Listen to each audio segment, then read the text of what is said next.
On parle toujours de la négativité sur les réseaux sociaux, des gens qui vous harcèlent, qui vous mettent des commentaires négatifs.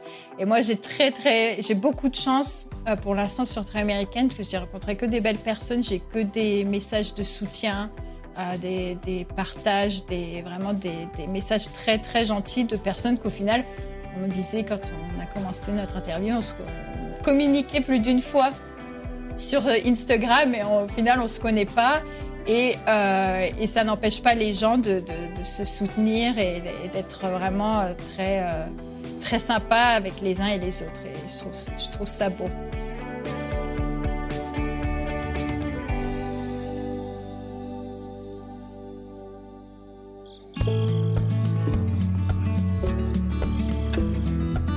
Pendant le break des congés de fin d'année, French Expat vous invite à découvrir des créatrices de contenu en ligne.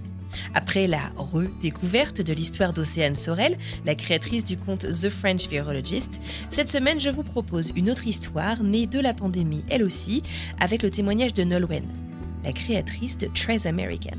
Arrivée en Floride pour un stage il y a une dizaine d'années, Nolwenn est très vite immergée entièrement dans la culture américaine.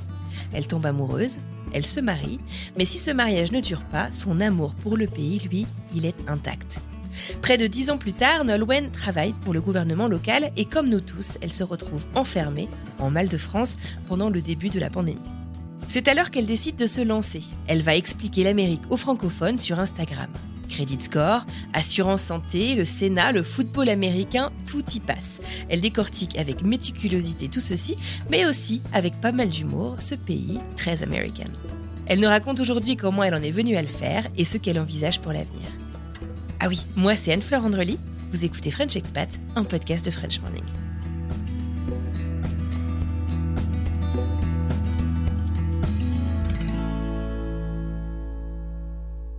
Hi, what's your name? Oh, non, pas ça encore. Hi, I'm Nolwenn. Oh, like Norwen? No, Nolwenn. Nolwenn. Is it Norwegian? Like, are you from Norway? Ah oui, d'accord, Nolwenn, Norway, ça va loin. No, it's Breton, and I'm French. Oh, so it's more like Noel then. No, that's Christmas. Well, that's a beautiful name. I love it. Thank you. D'accord, t'as rien compris, mais tu trouves ça beautiful, ok.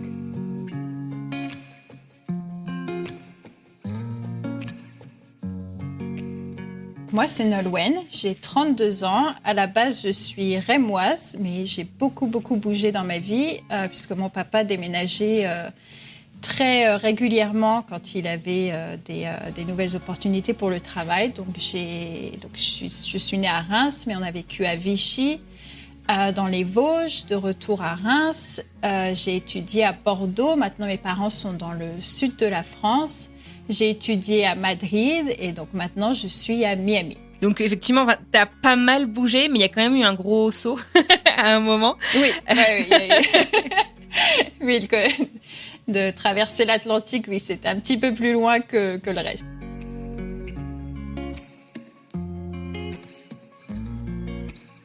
Une enfance passée en France, une vie de jeune adulte entre la France et l'Espagne, et finalement, il y a 12 ans, Nolwenn s'installe pour de bon aux États-Unis. Sauf qu'à l'époque, elle ne le savait pas. Comment est-ce que cette enfance l'a préparée, justement, à cette nouvelle étape ?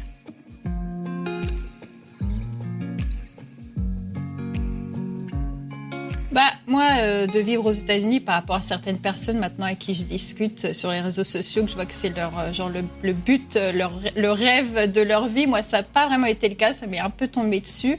Mais cela dit, je dirais quand même que mon expérience et le fait que, oui, j'ai déménagé autant de fois, ça m'a préparé dans le fait que, j'ai jamais été vraiment attachée à une maison, à une ville en particulier. Donc moi, bouger d'un endroit à l'autre, je m'habitue très très vite. Je me sens très vite chez moi.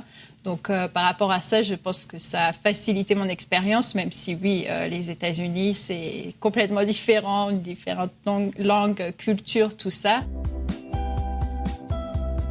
Bon, je vous propose qu'on rentre quand même dans le vif du sujet. Comment est-ce que Nolwenn s'est retrouvée à vivre à Miami il y a pas moins de 12 ans ?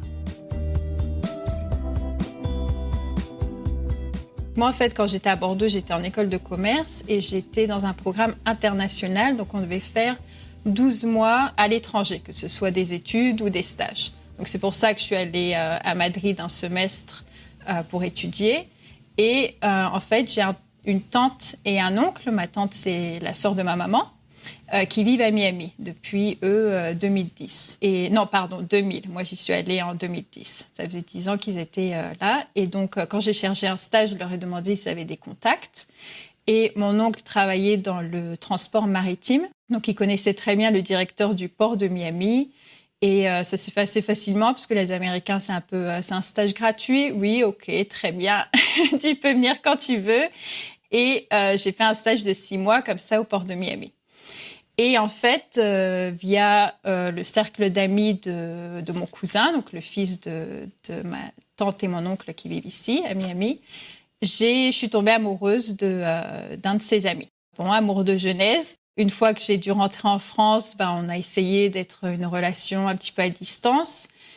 Mais au bout d'un moment, on s'est dit, si on veut vraiment tenter le coup, la seule façon de vivre au bout d'un moment ensemble, c'est de se marier. Si on veut travailler aussi, vivre ensemble sans avoir être restreint aux 3 mois de voyage ou au visa, tout ça. Donc, on a décidé de se marier. Lui, il était encore étudiant, donc moi, je suis venue à Miami. Et en plus, j'ai eu beaucoup de chance parce que quand j'ai obtenu mon permis de travail, j'ai contacté le port pour savoir s'ils cherchaient quelqu'un. Et une des personnes avec laquelle j'avais travaillé venait d'avoir une promotion et cherchait une assistante. Et donc, il m'a offert à la base un job à mi-temps. Mais ça a été mon premier pied dans l'entreprise, quoi, et à la suite de laquelle j'ai eu une promotion et un boulot à plein temps. Donc, ça a bien fonctionné pour moi à ce niveau-là. Après, par contre, le mariage n'a pas fonctionné. On a divorcé assez rapidement. Et j'ai eu de la chance parce que quand on se marie aux États-Unis, je ne sais pas si tu as eu toi ta carte verte par le mariage, mais donc quand on se marie aux États-Unis, on a la carte verte pendant 2 ans, à la suite de laquelle on doit prouver qu'on est toujours ouais. Et j'ai quand même j'ai pas attendu les 2 ans, mais j'ai quand même réussi à renouveler ma green card et j'ai pu rester travailler ici.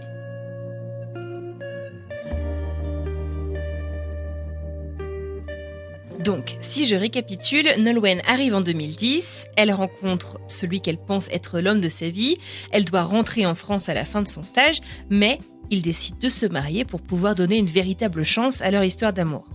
En parallèle, elle trouve ses premiers jobs, elle s'éclate, la vie est belle. Sauf que le mariage ne marche pas. La revoilà donc en 2012, avec une vie pro qui l'intéresse vraiment et une vie personnelle à complètement réinventer.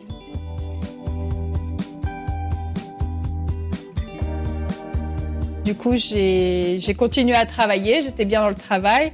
Rentrée en France immédiatement, bon déjà, il y a eu tous les mois de devoir renouveler ma green card. À la base, ma première demande a été rejetée.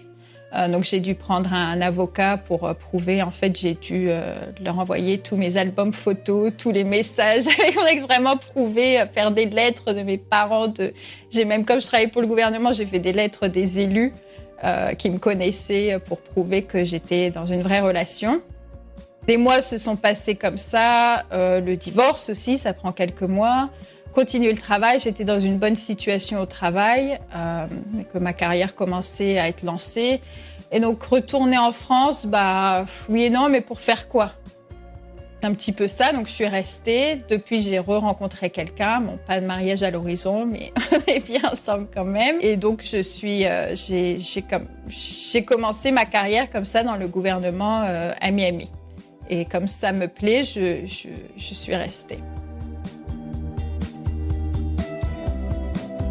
12 ans aujourd'hui depuis que Nolwenn est arrivée aux États-Unis. Ça fait un petit moment maintenant. Comment est-ce qu'elle se projette dans ce pays ? Et d'ailleurs, est-ce qu'elle souhaite en prendre la nationalité ?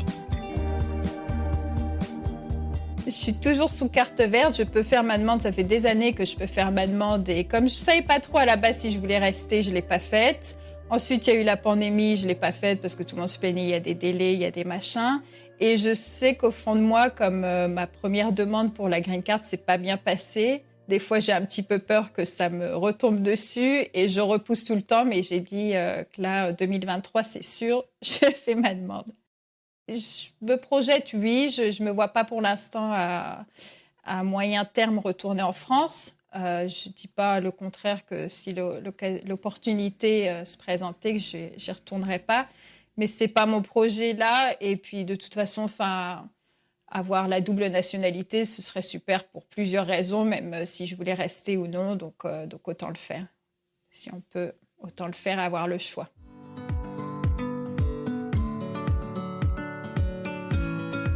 Pendant la pandémie, que l'on a tous connue en 2020, Nolwenn, qui n'avait jusqu'alors jamais cherché à se rapprocher de la communauté française, décide de lancer le site internet tresamerican.com. Un site internet mais aussi un compte Instagram dans lequel elle décortique tous les trucs qu'on n'ose pas vraiment demander à propos des États-Unis dans des vidéos courtes, précises et pédagogiques et même parfois plutôt rigolotes. Je pense qu'il y a deux choses.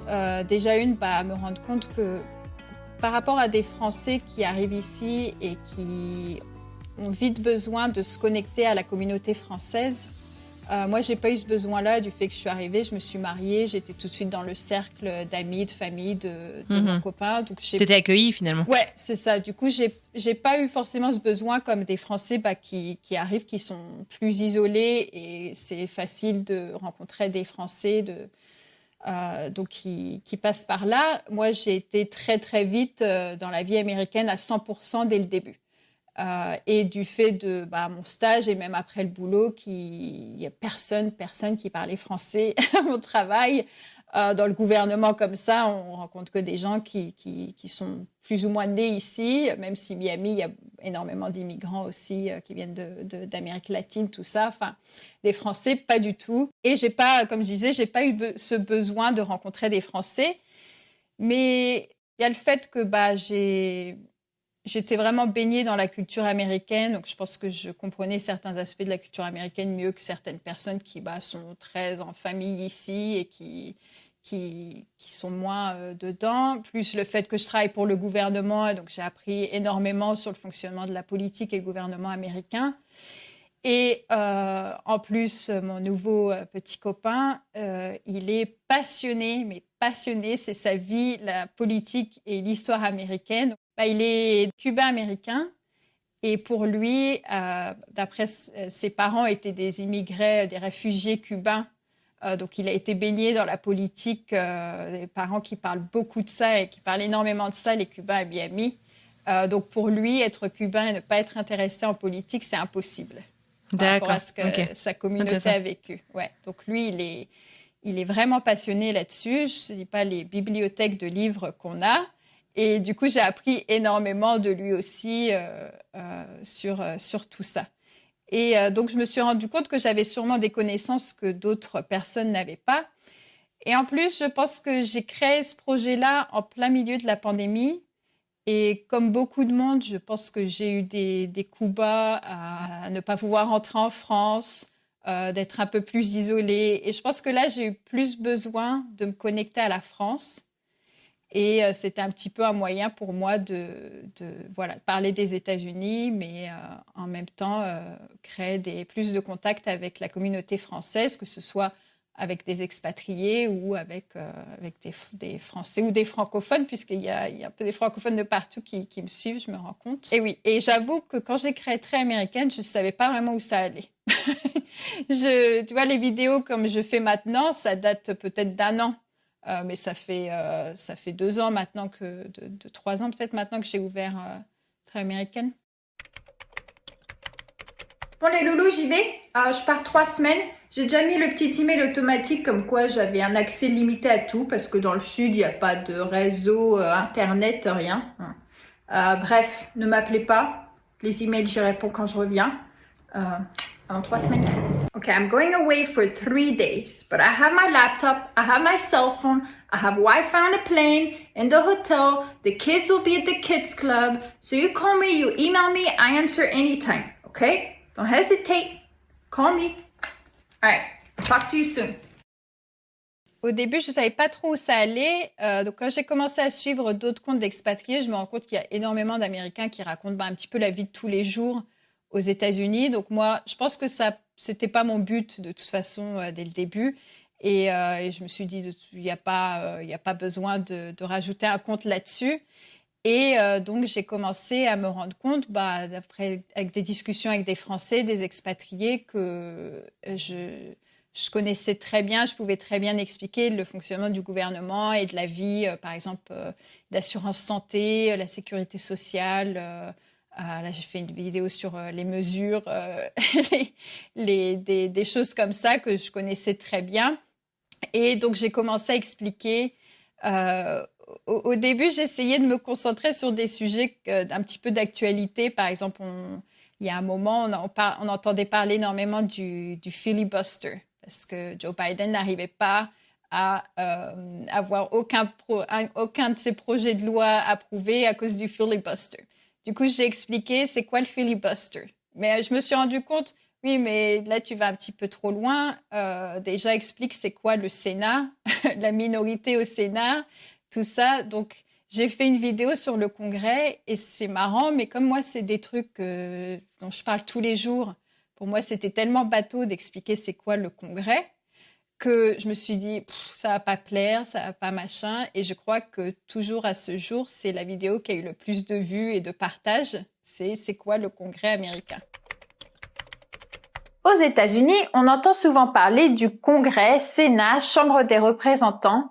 Mais c'est quoi tout ça? Alors je sais que certaines personnes ne vont pas me croire, mais dans nos démocraties, les pouvoirs sont divisés pour éviter qu'une seule personne ou entité ait un pouvoir absolu. Aux États-Unis, il y a 3 branches: l'exécutif, le législatif et le judiciaire. Et le Congrès, c'est là, dans le pouvoir législatif. C'est donc là qu'on propose et vote pour ou contre des nouvelles lois et qu'on approuve ou non le budget fédéral, entre autres. Sans un vote favorable au Donc Congrès, maintenant, j'essaie de me concentrer là-dessus, un peu plus les bases, plus des sujets qui, je sais, intéressent un peu plus les expatriés, comme l'assurance santé, Des questions, tu veux dire, qu'on peut se poser en arrivant, en fait, qui t'empêchent de fonctionner? C'est un peu ça l'angle ou... Je pense des Pas questions forcément. qu'on s'est tous posées ou des problèmes qu'on a tous eus quand on est arrivé aux États-Unis. Enfin, je sais pas toi, mais moi au début, quand il fallait aller chez le médecin et qu'on me disait c'est quoi votre copay,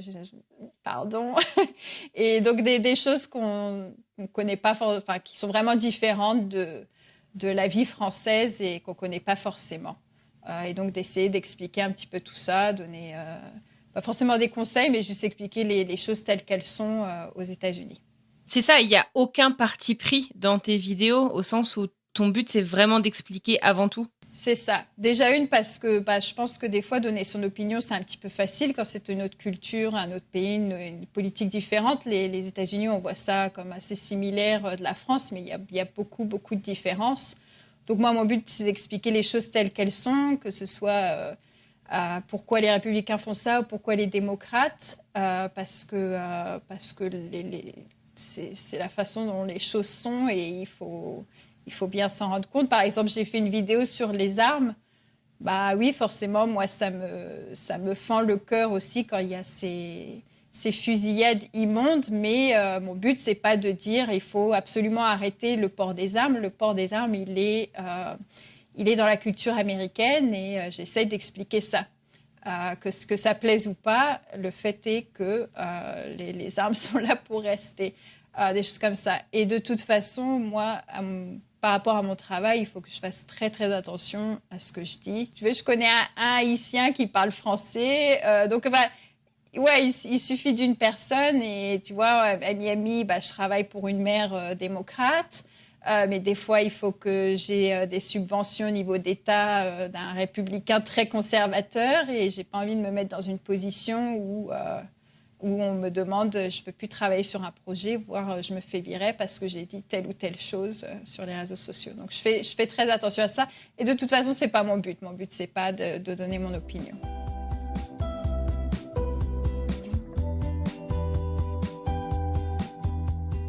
Et est-ce que, justement, par cette neutralité et l'aspect finalement très factuel de tes vidéos, de tes explications, est-ce que c'est pas aussi une manière peut-être de fournir des clés pour casser finalement des clichés, tu vois, qu'on a sur les États-Unis. Tu parlais des armes à l'instant. Alors les armes, ça reste un problème aux États-Unis, en tout cas selon moi. Mais il y a aussi beaucoup de clichés. Tu vois, moi je vois mon mari quand on est allé vivre en France entre 2008 et 2011.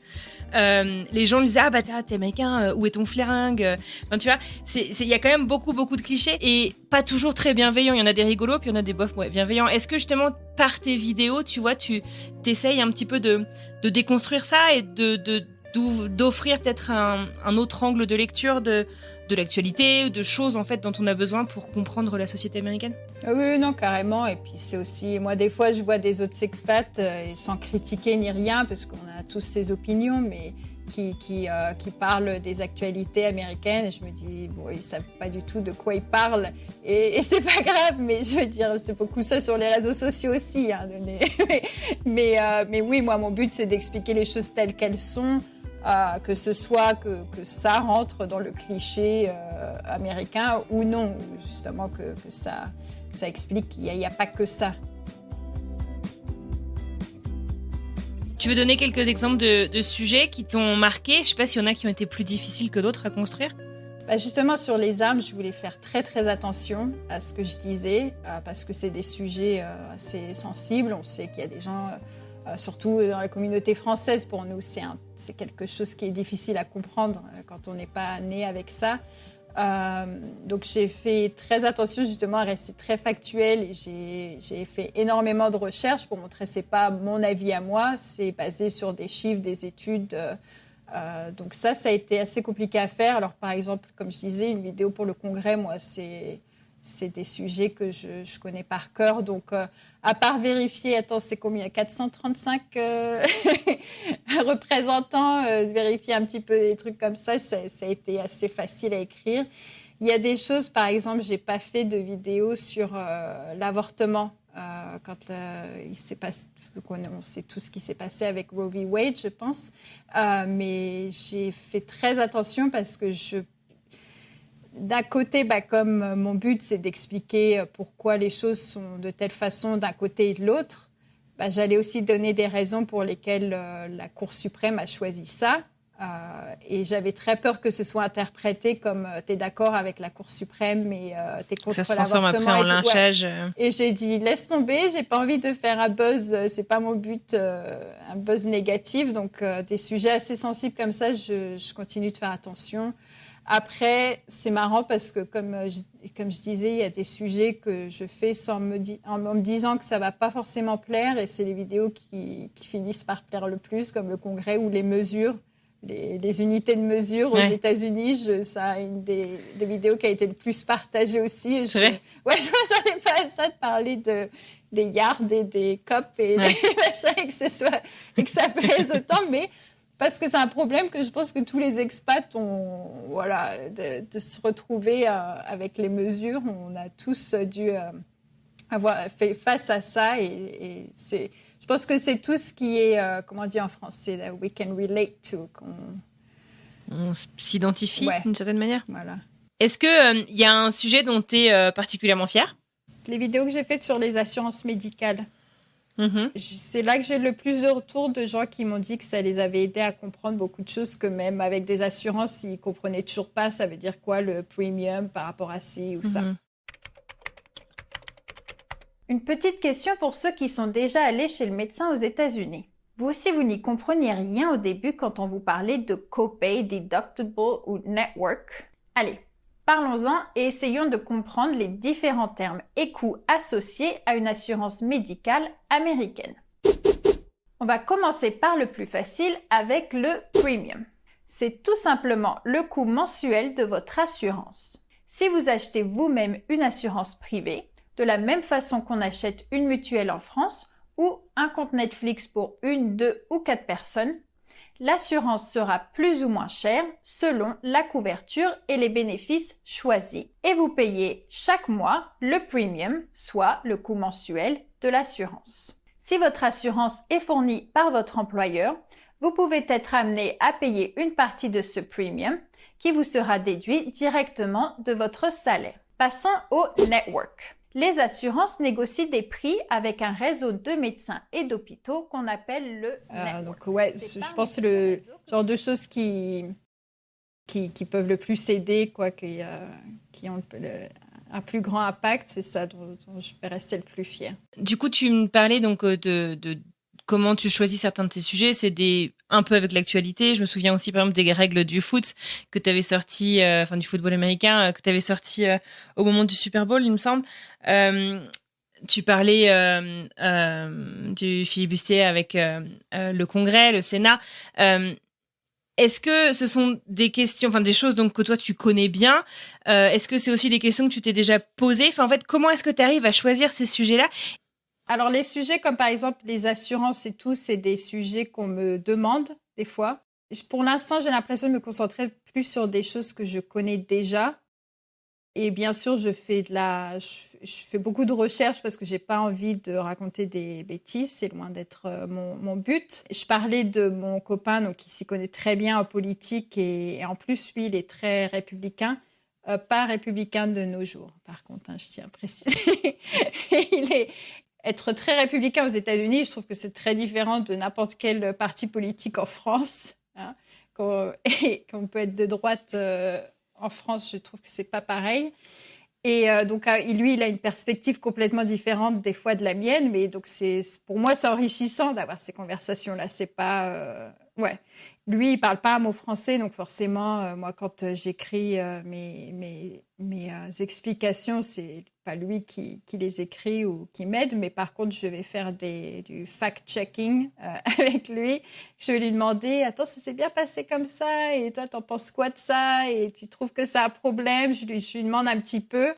Et puis des fois, oui, il y a des sujets qui, moi, par exemple, le filibuster, c'est un truc que je comprenais, mais sans le comprendre en détail, au point de pouvoir l'expliquer en vidéo. Ouais. Et du coup, pour ça, c'est un truc que j'aime bien aussi par rapport à mon compte, c'est que ça me force aussi, moi, un petit peu à approfondir certains sujets. Il en pense quoi, ton copain, du coup, que tu expliques son pays, en tout cas un de ses pays, à des francophones? Il adore, ce qui me fait rire parce qu'il ne comprend pas du tout ce que je dis, mais par contre, il regarde mes vidéos de A à Z. Je trouve ça mignon, ça me fait rire, mais il regarde ma vidéo et puis il est là, you're so cute. Il est vachement encourageant. J'ai même des amis parce que j'ai pas, je parle vraiment qu'en français. J'ai pas vraiment partagé mon compte avec mes amis. J'ai un compte personnel, d'ailleurs que je m'en occupe plus du tout, mais j'avais un compte personnel, donc mes amis américains, je leur ai pas dit allez, abonnez-vous à Très Américaine, parce qu'ils vont rien comprendre de toute façon. Mais maintenant, il y a de plus en plus de gens qui ont découvert mon compte. Et ils ont tous des retours super positifs. Alors je me dis, ils comprennent rien, mais ils sont vachement encourageants. C'est très américain, ça, pour le coup. C'est très américain d'être... je dis, je vois, t'as pas mal de vues, t'as pas mal... Ouais, et puis ils sont super contents. Et ouais, c'est marrant.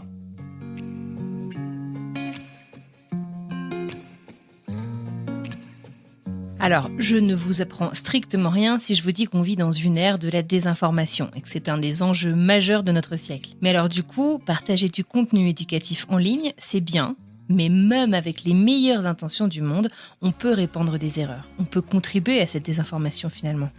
Ça arrive tous les jours. Comment est-ce que Nolwenn gère-t-elle cette responsabilité ?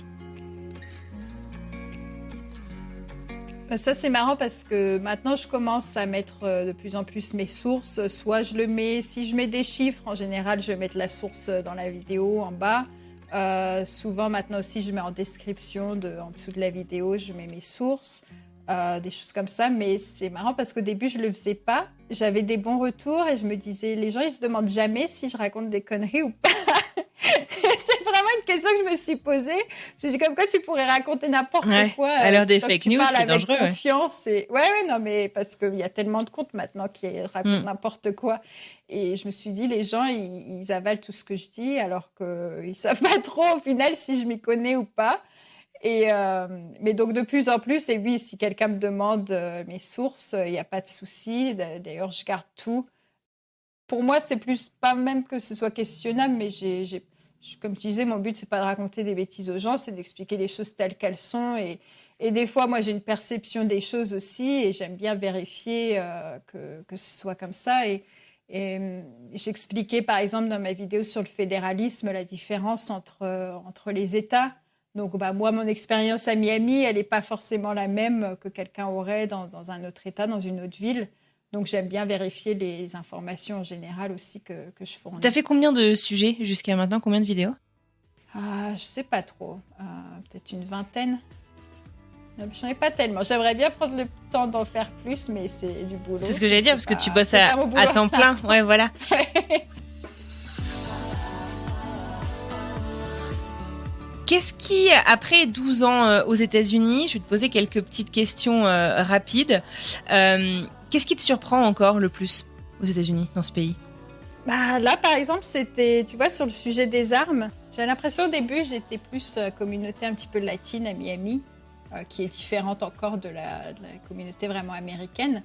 Et là, je travaille de plus en plus avec des personnes. Je travaille avec beaucoup des policiers et des gens qui ont vraiment plus la culture américaine.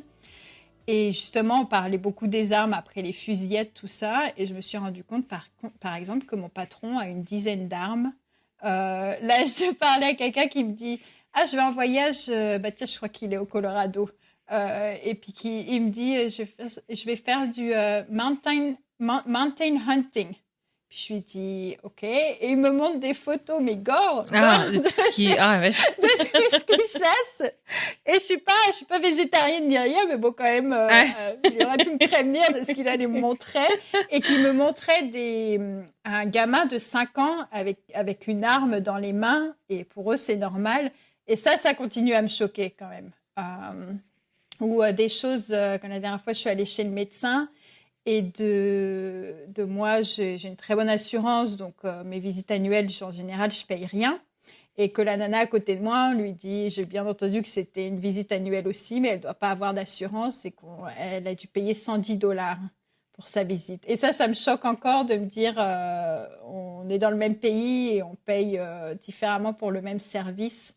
Surtout sur la santé, quoi. Surtout sur la santé. Je pense que c'est ça qui me choque. Justement, ma deuxième question, c'était qu'est-ce qui t'énerve le plus? Est-ce qu'il y a encore des trucs qui t'énervent? Tu vois, on a beau aimer là où on vit. Est-ce que ce serait ça, justement, les inégalités sur la santé, ou t'aurais autre chose? Ouais, peut-être. Et puis certains stéréotypes aussi sur les Français, des fois, que j'en ai. Ah ouais, genre quoi? Par exemple, j'ai toujours la coupe au carré. On me dit toujours « You're so French, you look so French ». Ben oui, parce que tous les Français ont les cheveux coupés au carré, bien sûr. Et tout ce que je dis, de toute façon, c'est so French. Ma personnalité, c'est forcément parce que je suis so French. Et ça, je pense que c'est un truc, au bout d'un moment, j'en ai ras-le-bol d'entendre. Il va falloir que tu commences le compte très français, très French. Pour déconstruire un petit peu les clichés. Ce serait marrant. Des fois ça m'énerve.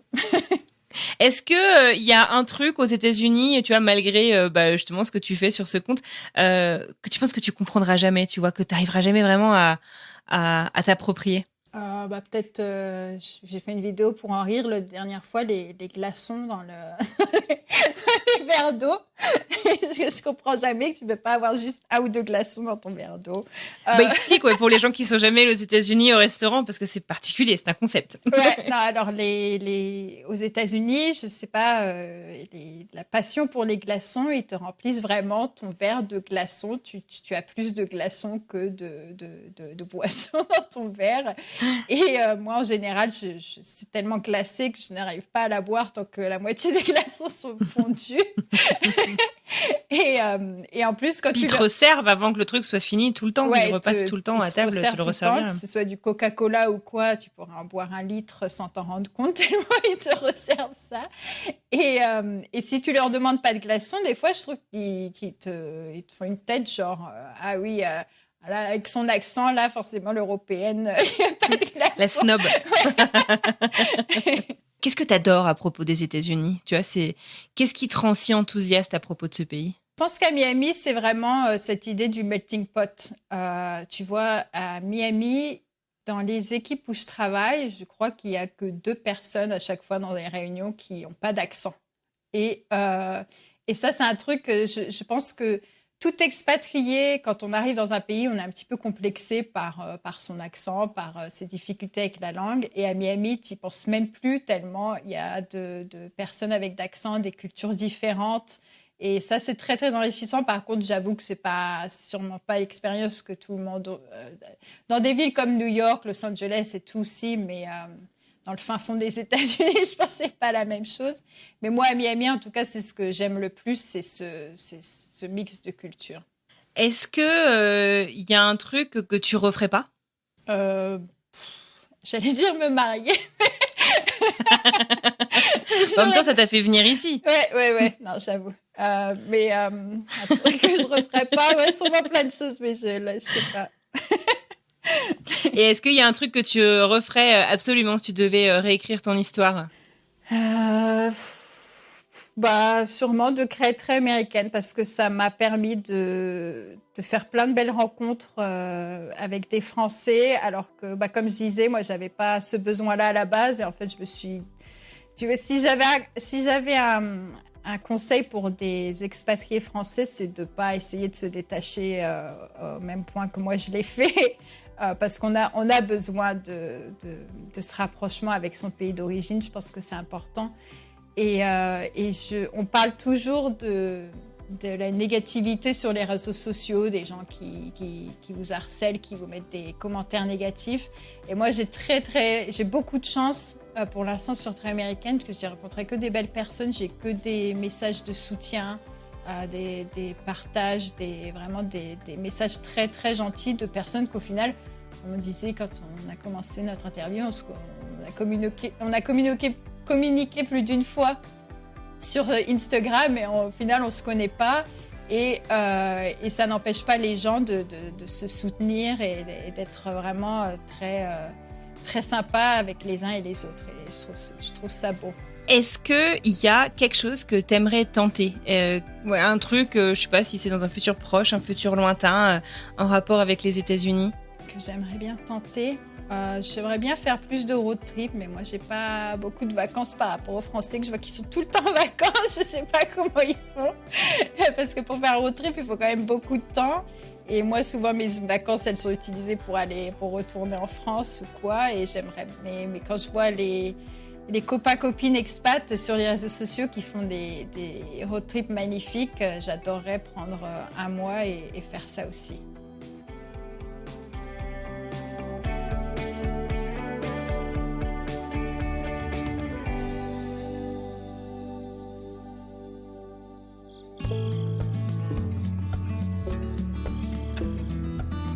Et voilà, c'est terminé pour aujourd'hui. Je tiens à adresser un grand merci à Nolwenn pour ce chouette moment passé ensemble. J'espère que vous aussi, vous irez jeter un coup d'œil à son compte et vous apprendrez peut-être de nouvelles choses sur ce chouette pays que sont les États-Unis. Je vous remercie aussi, vous, de nous avoir écoutés jusqu'au bout. Si cet épisode vous a plu, vous connaissez la chanson. Je compte sur vous pour en parler autour de vous, dans la vraie vie, sur les réseaux sociaux. Ça compte beaucoup pour nous. La semaine prochaine, on reprend la route de nos épisodes un peu plus classiques. Et tradition oblige, je vous propose de fermer les yeux et d'essayer de deviner où nous nous rendrons mardi prochain. Petit spoiler, on va prendre l'air. On avait un Wapiti qui était juste là. Et en fait, on a toujours des gens qui veulent prendre le selfie, la photo à moins de 2-3 mètres. Le Wapiti en lui-même, il avait décidé de dormir là. Où nous, on est maintenant pour faire l'interview. J'étais pendant 2-3 heures bloqué pour la sécurité de l'animal et aussi pour la sécurité des gens. Ouais. Parce qu'en fait, les gens, ils sous-estiment tout simplement les animaux. Ça peut charger un Wapiti, non ? Oui. Ils sont énormes. Ils ont 150 kilos, 200 kilos à peu près. Ils sont à peu près la même grandeur qu'un mousse. Par exemple, la veille, on avait une femme qui s'est faisait écraser par une herd in English. Une mère de famille. Oui, voilà. Je sais pas le mot. Écrasée. Oui, elle s'est fait écraser à Estes Park, dans le village. Oh la vache. Ouais, ça c'est normal ici. Il faut vivre avec. On vit dans le territoire des animaux.